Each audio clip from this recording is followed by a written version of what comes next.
नमस्कार दोस्तों, स्वागत है आपका इस आज के नए सेशन में।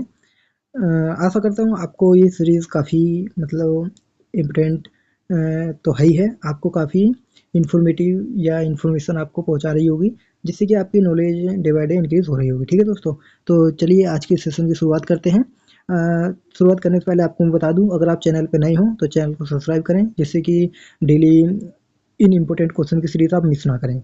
दोस्तों, आपके एग्जाम्स आने वाले हैं, चाहे वो रेलवे के हो, चाहे वो पुलिस के हों, चाहे यूपी पुलिस की हों, चाहे एंड एसेक्ट्रा वगैरह काफ़ी एग्जाम्स आने वाले हैं, तो इन सीरीज़ को आप मिस ना करें। ये काफ़ी इंपॉर्टेंट क्वेश्चन की सीरीज़ होने वाली है आपकी।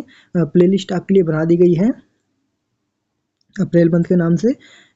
तो प्लेलिस्ट से आप इन क्वेश्चन को बार बार आप रिवाइज करिएगा, जिससे आपके दिमाग में इनके आंसर मैप अप रहें। ठीक है दोस्तों, याद रहें। तो चलिए शुरुआत करते हैं।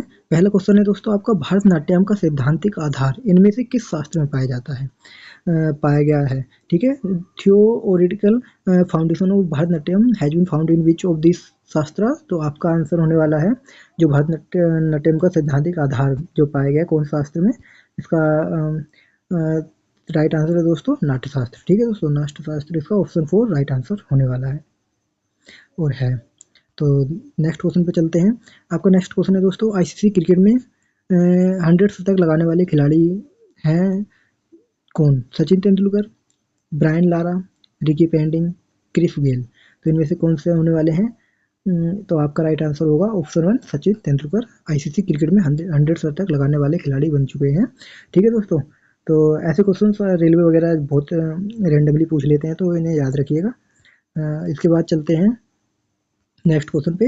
तो प्रश्न है आपका, सामान्य मानव आँख के लिए स्पष्ट दृष्टि की न्यूनतम दूरी कितनी होती है? ठीक है, what is the least distance from clear vision for a normal human आई? ठीक है, तो एक मानव आँख के लिए स्पष्ट दृष्टि की न्यूनतम दूरी मतलब आप कितनी दूर तक कम से कम कितनी दूरी आप स्पष्ट देख सकते हैं, मानव आँखों के लिए होती है लीस्ट डिस्टेंस। तो यहाँ पर आपका आंसर होने वाला है दोस्तों आपका, सॉरी नेक्स्ट क्वेश्चन पर आ गए हम। यहाँ पे आपका आंसर होने वाला है 25 किलोमीटर। ठीक है दोस्तों, इसके बाद आपका नेक्स्ट क्वेश्चन है, हीटर तार किससे बने होते हैं? जो हीटर के वायर बने होते हैं वो किससे बने होते हैं? तो आपका यहाँ पर आंसर होने वाला है दोस्तों निक्रोम से बने होते हैं। ठीक है दोस्तों, चलिए नेक्स्ट क्वेश्चन पर चलते हैं। तो भोर का तारा किसे कहा जाता है? जो भोर का तारा होता है इसे किसे कहा जाता है? तो यहाँ पर आपका जो राइट आंसर होने वाला है दोस्तों, यहाँ पर होने वाला है शुक्र। शुक्र आपका यहाँ पर भोर का तारा कहा जाता है शुक्र को। और ये क्यों कहा जाता है आप कमेंट बॉक्स में बताइएगा, गूगल पे रिसर्च वगैरह करके। ठीक है दोस्तों, तो चलिए नेक्स्ट क्वेश्चन पर चलते हैं। एक स्वस्थ मानव आँख में छवि कहाँ बनती है? ठीक है, बेसिकली यहाँ पे पूछना है कि किसी इंसान की आँख में जो छवि बनती है, जो भी आप देखते हैं उसकी छवि बनती है आँख में जाके, तो वो किस आँख के किस पर्टिकुलर पार्ट पे बनती है? तो कोरिया पे बनती है, लेंस पे बनती है, रेटिना पे या इरिस पे? तो यहाँ पर आपका जो राइट आंसर होने वाला है दोस्तों, ये बनती है आपके रेटिना पे जाके इमेज। ठीक है, तो चलिए नेक्स्ट क्वेश्चन पर चलते हैं। नेक्स्ट क्वेश्चन है आपका, सौर मंडल का जन्मदाता किसे कहा जाता है? जो सौर मंडल है आपका, इसका जन्म तो उसका जन्मदाता किसे कहते हैं? सौर मंडल किससे उदय हुआ है बेसिकली कहने का मतलब है। तो सौर मंडल का जो जन्मदाता है वो है आपका सूर्य। सूर्य नहीं होता दोस्तों तो सौर मंडल ही नहीं बनता है, तो इसलिए सूर्य को जन्मदाता कहा जाता है। ठीक है दोस्तों, इसके बाद नेक्स्ट क्वेश्चन पे चलते हैं। भारत की पहली महिला प्रधानमंत्री कौन थी दोस्तों? यहाँ पर मोस्ट इम्पोर्टेंट क्वेश्चंस हैं ये। यहाँ पर जो भारत की पहली महिला प्रधानमंत्री थी वो इंदिरा गांधी बनी थी। और आपकी मैं और भी ऑप्शंस को एक्सप्लेन कर देता हूँ। प्रतिभा पाटिल दोस्तों पहली राष्ट्रपति बनी थी, पहली महिला राष्ट्रपति प्रतिभा पाटिल। और सरोजिनी नायडू पहली महिला राज्यपाल बनी थी। ठीक है, और इंदिरा गांधी पहली महिला प्रधानमंत्री बनी थी। ठीक है, तो चलिए आगे चलते हैं। निम्नलिखित में से कौन सा राज्य का घटक नहीं है? तो यहाँ पर आपसे पूछा जा रहा है कि राज्य के घटक होते हैं, तो उनमें से एक एक ऑप्शन ऐसा है जो राज्य के घटक में नहीं आता, तो वह होने वाला है आपका राइट आंसर सत्ता। सत्ता नहीं आता जनता आता है आपका, भूभाग आता है, शासन आता है, लेकिन सत्ता नहीं आता। तो इसलिए राइट आंसर आपका हो जाएगा सत्ता। राज्य का घटक नहीं होता। ठीक है। इसके बाद आपके आखिरी क्वेश्चन पर हम पहुंच चुके हैं।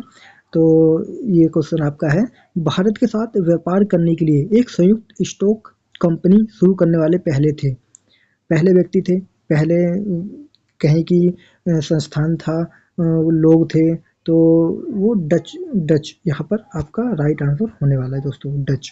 तो भारत के साथ व्यापार करने के लिए एक संयुक्त स्टॉक कंपनी शुरू करने वाले थे डच। ठीक है दोस्तों, ये भी काफ़ी इंपॉर्टेंट क्वेश्चन है दोस्तों। तो चलिए आपके लिए मैं एक स्लाइड लेकर आया हूँ जो कि क्लासिकल डांसेस की हैं। तो इसे एक बार हम पढ़ लेते हैं। जैसे कि यहाँ पर अगर हम देखेंगे कि भरतनाट्यम जो है वो तमिलनाडु का है, कथक जो है उत्तर प्रदेश का है। देखो दोस्तों, कथकली एंड मोहिनीअट्टम, जो ये कथकली और मोहिनीअट्टम है ये आपका केरला का हो जाता है, और कुचिपुड़ी आपका आंध्र प्रदेश का हो जाता है, ओडिसी आपका उड़ीसा का हो जाता है, सत्रिय असम का हो जाता है, मणिपुरी आपका मणिपुर का हो जाता है, और हमने मोहिनीअट्टम देख लिया है केरला का हो जाता है। तो दोस्तों हमने बीते कल में हमने 8 बजे वाले सेशन में ये इनके 10 टॉप 10 क्वेश्चन प्रीवियस में आए हुए हमने करे हैं। तो वो अगर सीरीज नहीं देखी हो तो प्ले लिस्ट में डालिए और उन्हें क्वेश्चंस को मेमोराइज करिए। ठीक है दोस्तों, काफ़ी इंपॉर्टेंट सीरीज चल रही है ये आपके एग्जाम पॉइंट ऑफ व्यू से। तो चलिए इसी के साथ आपसे लेते हैं विदा, और मिलते हैं कल के सेशन में टॉप क्वेश्चन के साथ। तो ठीक है दोस्तों, बाय बाय, थैंक यू।